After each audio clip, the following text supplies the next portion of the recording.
Bonjour tout le monde, on se retrouve aujourd'hui pour le déballage de l'extension pour Warcraft The Board Game et non pas World of Warcraft où on voit clairement que c'est genre l'extension Frozen Throne de Warcraft 3 pour ce qui est de l'image. Mais c'est l'extension pour The Board Game qui est sortie il y a extrêmement longtemps. On voit que c'est quand même le vieux logo de Fantasy Flight. Ça date de 2004 et je viens tout juste d'enlever le scellé par-dessus, le petit plastique. Donc c'est une copie très très difficile à trouver. Du moins qu'il faut que ce soit disponible et j'aurais pu en avoir une copie et donc ça vous prend bien sûr le jeu de base et ça va rajouter quand même plusieurs choses dans le jeu, notamment des héros qu'on n'avait pas dans le jeu de base. Il va y avoir des habiletés aussi qui se rajoutent. Il y a quand même beaucoup de matériel pour l'extension et donc j'ai le jeu de base mais je n'avais malheureusement pas l'extension qui rajoute, semblerait-il, quelques scénarios, beaucoup de tuiles aussi pour faire des maps, donc ça aide toujours un peu. Et donc, on va ouvrir ça ensemble aujourd'hui pour découvrir ça ensemble. Donc, nous avons le livret d'instruction. Donc, avec tous les petits jetons et tout ça qu'on doit avoir, qu'on doit trouver. Une façon de jouer à 3 joueurs. Parce que dans le jeu de base, ça fonctionne un peu par scénario, dépendant du nombre de joueurs que vous avez. Et vous devez jouer sensiblement 4 factions, 2 contre 2. Vous ne pouvez pas jouer tous contre. Il me semble qu'il y a un scénario peut-être qui permet de le faire. Donc, on a ici des options donc qui s'offrent à nous. C'est des modules. Donc, on a stratégie pour 4 joueurs. On a les habiletés de race, advenant le cas. On a, après ça, les creeps. Après ça, on a les héros. Après ça, on a les spell research. On a les draining resource. Les hidden resource. Et on a, par la suite, des nouveaux scénarios donc qui sont là avec les maps. Donc voilà, nombre de joueurs 2, nombre de joueurs 2, nombre de joueurs 4 en équipe. Et à l'arrière, même chose, 4 joueurs pour celui-là.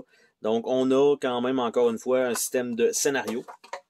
On a plusieurs feuilles de punch, donc fournies de Fantasy Flight Game. Donc on a d'ailleurs un petit thermophage comme ça. Avec Warcraft qui est marqué là. Donc ça, c'est toujours très cool. On a 2 bonnes piles de cartes. Donc avec les nouvelles habiletés et tout ça. On a des étoiles en bois. Donc qui sont les héros. Parce que dans le jeu de base, il n'y a comme pas de tu sais, il y a 3 types de jetons.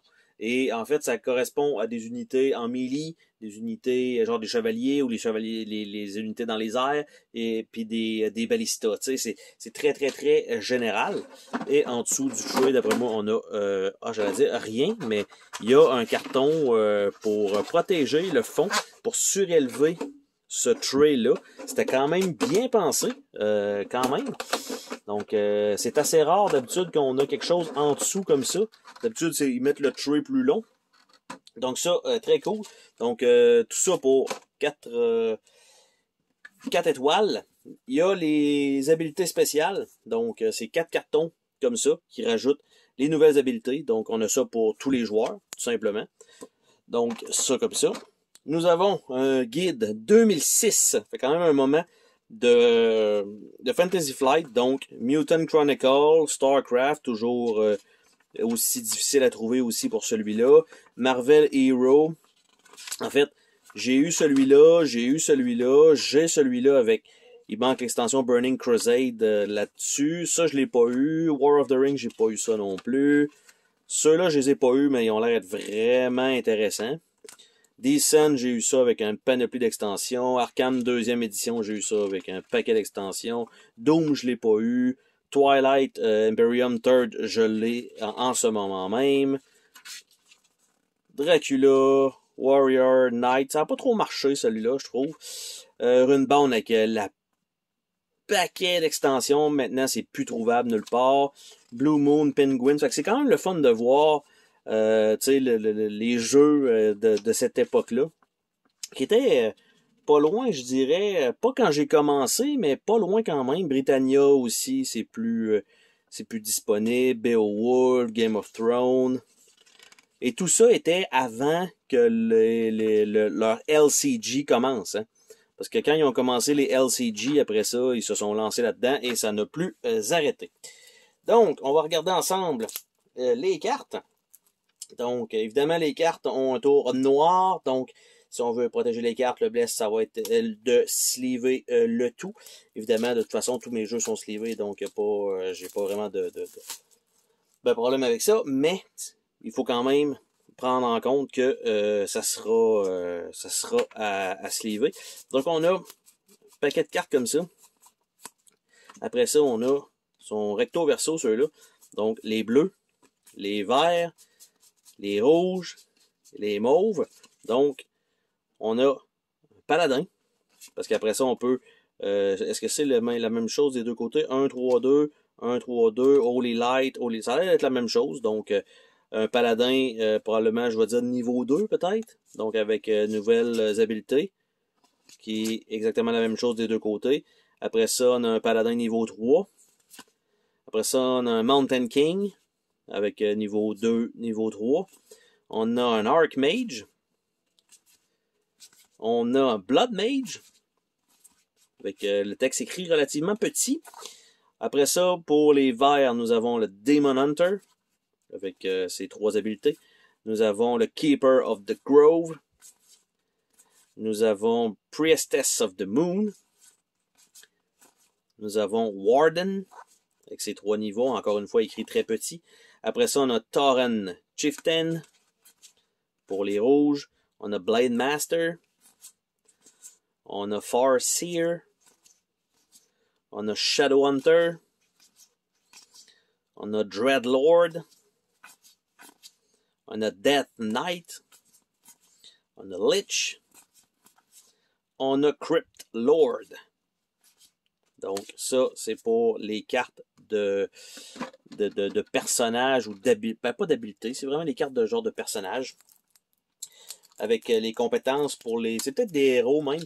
Parce que dans le jeu initial, on avait comme pas grand-chose à se mettre sous la dent de ce côté-là. C'était très mécanique. Donc ici, on va y aller avec... On a les bleus. On a les verts. Et on a les orques pour terminer. Donc comme ceci. Donc, nous avons War Drum, quelquefois, qui est la même carte.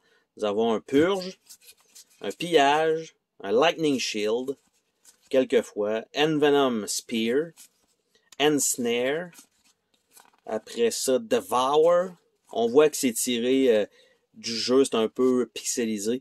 Berserker Strength, Resource, Town Portal, Fast, très basique, hein, on s'entend, Victory Point et Victory Point. Donc, probablement qu'on va avoir la même genre de panoplie de trucs, des cartes spéciales et des ressources et tout ça.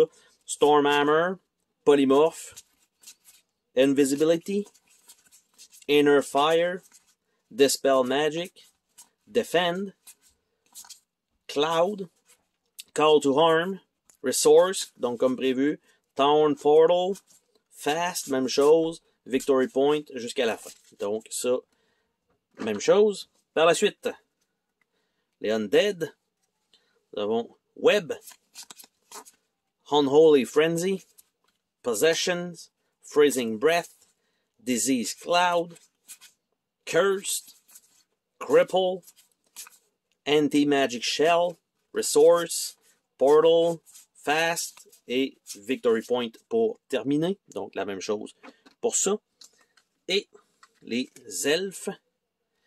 Les elfes, on a Sentinelle, on a Roar, on a Renew, Moonglaive, Marksmanship, Fairy Fire, Cyclone, Abolish Magic, Resource, Fast, Town et Victory Point. Donc, on a tout ça. Je vais les mettre ici. Et ce qu'il nous reste à regarder ensemble, c'est les feuilles de punch. Donc, quelques feuilles de punch qui vont rajouter quand même plusieurs terrains dans le jeu pour faire évidemment les nouvelles cartes et bien sûr changer un petit peu la dynamique du jeu. Et on a les nouveaux jetons donc pour marquer quelques trucs. Il va aussi avoir des ressources aléatoires, chose qu'on n'avait pas avant nécessairement. Donc un carton très épais, donc très Fantasy Flight Game année 2000. Donc, on a les ressources avec des 5, des 10, de l'argent. On a quelques bâtiments de départ avec les couleurs. On a ça ici qui a l'air d'être pour créer les héros avec les étoiles, de ce que je comprends. Donc, nous avons tout ça. Et de l'autre côté, ça a l'air à peu près de la même chose, sans les pictogrammes. Par la suite, nous avons une autre feuille ici avec beaucoup de terrain, donc les trucs pour aller mettre de l'or. On a de bois on va pouvoir aller chercher ça. Ici, je me rappelle pas trop c'est quoi, mais il y a quand même quelque chose là. On a de l'eau, on a des petites bannières, on a ici ce qui a l'air d'être des petites sentinelles qu'on va pouvoir mettre un peu partout. Ils ont des petits symboles avec des genres de puissance. Probablement que ça va être des ennemis qui vont se promener aussi. De ce que j'ai pu comprendre, l'extension est comme pas nécessaire, mais fortement recommandée pour donner une vraie expérience de jeu plus proche de Warcraft. Donc, on a ça avec, encore une fois, des jetons supplémentaires. On a une grosse tuile ici pour avoir ça ici. Une étoile en genre d'éclair, un jeton de feu. Ici, on a les jetons pour les couleurs. Donc, on a les verts, les rouges, les bleus et les mauves, donc pour les factions. Donc, ils vont avoir des nouveaux jetons supplémentaires. Et ici, on a probablement ce qui est des jetons de points de vie, je suppose, et quelques tuiles ici en supplément. Donc, c'est à peu près tout. Donc, c'est à peu près tout. C'est quand même une belle extension qui rajoute beaucoup de gameplay au jeu de base, de ce que j'ai pu comprendre avec la lecture sommaire des règlements. Ça rajoute quand même beaucoup de contenu modulable, donc ça c'est une bonne chose.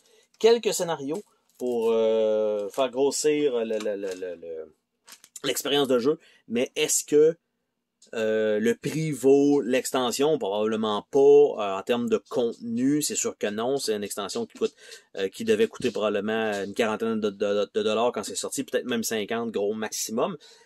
Mais de payer 6 fois le prix pour pouvoir avoir cette extension-là, ben, j'ai pas le choix de dire que ça vaut le coup parce que c'est pas trouvable nulle part. Souvent, la boîte, elle a été jetée, c'était mixé avec le jeu de base.